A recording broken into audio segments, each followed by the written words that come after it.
Please. It's 2 tables, 2 on that side, 2 on this side. Thank you. Okay. No women. No, I saw that. Yeah. Okay. Jan Erik, to start with you. You are a cheerleader of this, the host. You listen to the speeches. Why is the Chamber committed to raising these issues high on the agenda on these conferences, you think? Why are you doing this? I think what we heard today speaks for itself. It's in this kind of environment our members in the future will operate, and we firmly believe that the winners in the future are the ones who are able to look ahead and act in time. So we think this kind of issues is really important for the members of the Bergen Commerce. Yeah. Gentlemen, it seems like you're afraid of the audience. Can you just move into the table? And you too, Mr. Bawa, Jain. Thank you. Now, is sustainable leadership, modern leadership, something new, something different from solid traditional management? In other words, do the leadership role has to change to cope with the challenges that you have talked about today? Jonas. Well, I think what we heard in this excellent intervention was about the knowledge. Yeah. And of course, leadership or any other participation and contribution has to or should be based in knowledge. Now, knowledge is a lot. It's about experience, local knowledge. Many people who are very good in global knowledge neglect local knowledge. But if, as Pachauri said, if we're going to mobilize for climate change and deal with it, of course, knowledge has to come out. And inspire leadership, and also, through education and schools, so that we can be the change, as it was said. And that, I think, is a constant challenge for leadership, to be updated in a knowledge base. Right. Bawa, Jain. For me, I think there is a vacuum in leadership. There's a vacuum. There's a responsible leadership is missing. That's why we are facing the problem, and people not looking to the kind of way the decision-making is going on now. There has to be a fundamental shift in way leadership functions and decision-making is done. And one of the things is, when you have all this knowledge, you're talking about it, then why the inaction? You see the disconnect. So I think the Chamber of Commerce did very well here to talk just on inspired leadership. Is this, how do you get the people to be motivated enough that we cannot continue business as usual? We have to have some fundamental shifts. Otherwise, you will become irrelevant. Leadership who is not going to adapt to where modernity is headed and integrate technology and everything, you will become useless. I'm sensing that we're talking. Well, in Norwegian, we don't have the separation between leadership and management. It's easier in English. You say management, you say leadership. You're a banker, you're a CEO of a big bank. How is leadership compared to management in the banking industry? It's way too much management, I believe. Yeah, it is. Why is that? I don't know, but in the banking industry, we have been doing this kind of thing all the time. We have taken people which is very good in the banking issues and made them poor leaders. So I think we need to change this in the whole banking industry. A lot of people who are very good in what they do are promoted as bad leaders, and that's a big problem for the whole branch, I think. Reflection on the management leadership issue from your point of view, Bjørn. Yeah, I think many things have been said, but I think it's also related to risk. It is definitely more risky to exercise leadership. It is much more easy to go with the consensus, just be a manager to use that and just satisfy the system. So it is also a matter of risk, and I think we should acknowledge that, and I think we should be better to applauding those who really go the path of leadership, because it takes some courage to lead. You said something about, you said knowledge, Jonas Gahr Støre. You said it's important to base a decision on knowledge, and you said that 95% of the religion leaders doesn't even know about the climate change. From from the business perspective, it seems to me that more and more businesses understand that you have to, for instance, have intercultural and religious knowledge to operate in an international world, just to get things done. Can I have your reflection on that specific issue? That going back to religious diplomacy, okay? Right. The whole concept of that. Today, if you look, the president of the USA has appointed somebody especially as an envoy to the faith communities. The Department of State in the USA has appointed to the faith communities for the first time. More and more big multinational corporations are having cultural officers, diversity officers, because of the diversity that exists in the workplace. But yet, they don't know enough about each other's sacred days which are important to each other. And when there are differences, then tension builds, it shows even in your organizations. So people are saying that we need to reach out as a first knowledge to understand each other, to respect each other, and hopefully that will bring us to your greatest potential. I think there's a new field of jobs that is being created now, because you're seeing the costs of conflicts and costs of inefficiency based on these differences in corporations, and even the political structure. You know, a lot of these conflicts that you keep referring to in the, even say, as you mentioned, in the Middle East, the World Economic Forum. You have these conflicts, but how many people actually acknowledge that the resolution to the conflict in many of these countries does not reside with the political leadership? In Iran itself, going back to that example, everybody talked about President Ahmadinejad as the devil and all the things that he was doing. But in reality, what power does he have to resolve? Even with his own country, it is the ulama, the supreme leader and the religious leaders who ultimately decide and the president has to follow. So this is true in all across the Middle East. So in the Islamic world especially, if you want to have a resolution thing, you have to reach out to the religious leaders. Even the king of Saudi Arabia, you know, one unique title of the king, that is not his first and most important title. His first and most important title, and only he can have it, is he is the custodian of the two holy mosques. The title of the king comes after that. And even if he has to do something, he has to first reach out to the religious leadership. So I think we are missing that dimension. That's the missing piece here.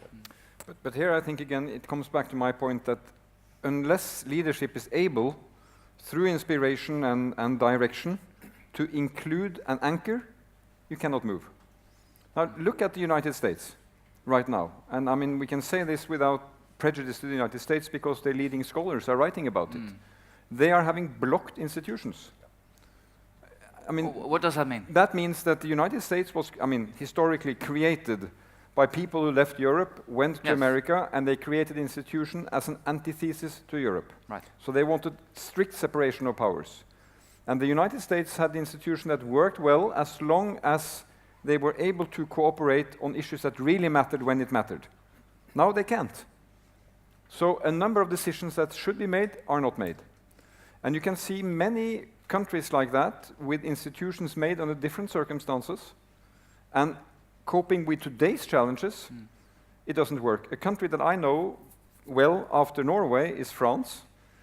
And France has a constitution that gives the president the biggest set of powers than any other leader in Europe.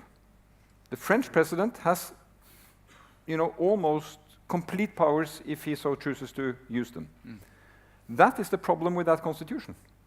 Because on paper it gives the illusion that one man can deal with this, that, and the other.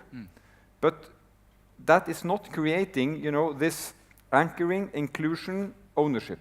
And one reason why I believe this country and the Nordic countries have been able to make a lot of social progress, create a lot of trust, is that we have had this so-called Nordic model that is based on inclusion. Sometimes it takes a bit more time, but it anchors, creates ownership, and, you know, people feel that they are part of it.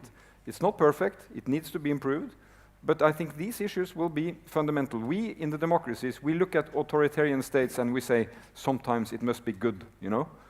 And Jørgen Randers, who I respect a lot, he is saying that China, they can deal with climate change because they can just do it. But that's not the case. I think it is completely wrong. Okay. Saudi Arabia, the king and the custodian of the mosques, he has exclusive powers, but I know Saudi Arabia well. It's the most complicated decision-making process you can imagine, because he has 2,000 families to consult. Now, Monica Mæland has a few parliamentarians to deal with, but they have 2,000 families. So, you know, again, you come back to the point. If you're going to lead and change, it's not the leader, it is the community. Bjørn? Yeah, just short. You mentioned US, and you mentioned some challenges of bringing people together. I think US is the most innovative force we have in the world, and I think partly why they are able to do so is that they are able to integrate. They are efficient of integrating people from all kind of nationalities together. And I think coming back to the corporate world and leadership, I think it is a huge space the more we are able to do integration, to utilize the differences as strength, to bring in young people and have diversity in gender, in nationalities, in age, and so on and so forth. I think that is an increasingly opportunity, I think, from business leaders to really work on this and maybe take Bawa's idea of bringing more young people into the boats. On that note, young people, after lunch we're going to meet and speak to younger people and talk about the future. When we talk about the future, you said something, I think, about the long and the short-term perspective. I would like to have the bankman's reflection on the long-term and the short-term thinking. Not Batman now. What were you thinking when you heard him? I think he talked about the missing link, or the problem missing here is the long-term thinking. And a lot of the issues we have talked about today is the things that I don't think the market alone will solve.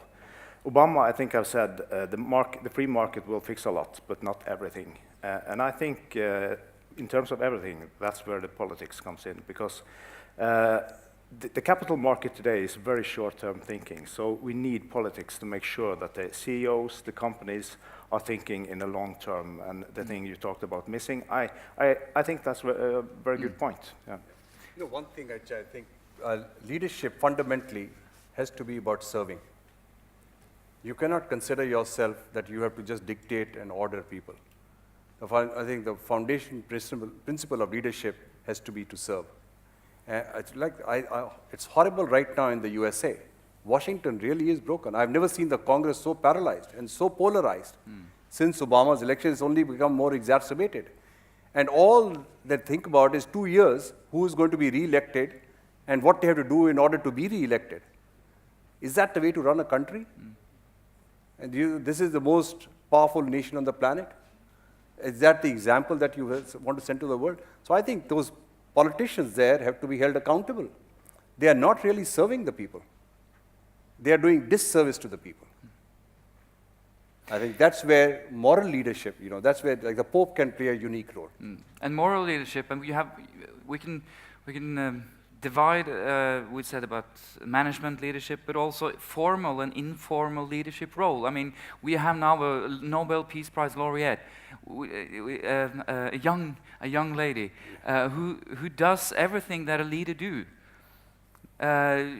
She's leading in an informal role, and young people are starting to get to the table, and they're pointing out the future they want to be a part of. And how important you said something on bringing young people to the table. Why? Well, I'll tell you. It's just, in my life, I benefited from having mentors. And I'm finding the greatest joy in being with mentors, the young people, because they think I'm giving them something. Actually, I'm learning much more than I can share with them.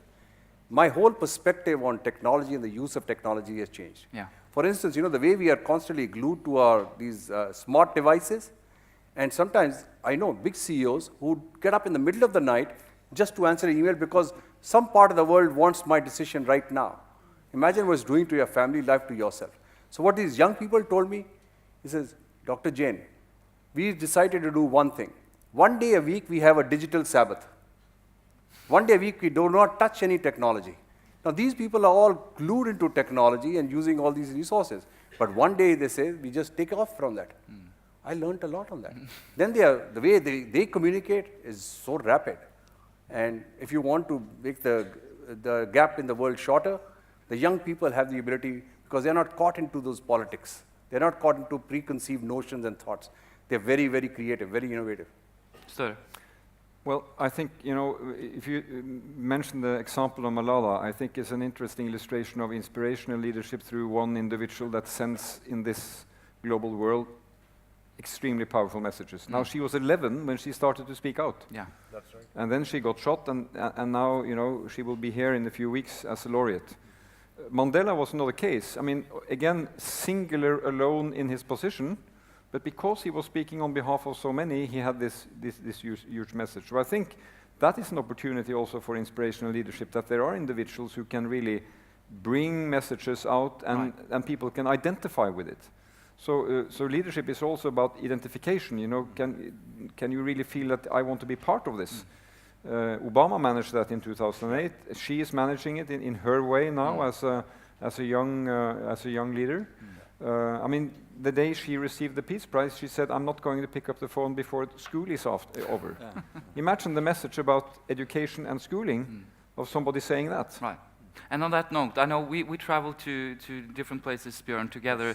For instance, NTNU in Trondheim met fantastic young people who are actually starting to solve problems that you guys haven't even begin to think of. It's incredible. So I mean,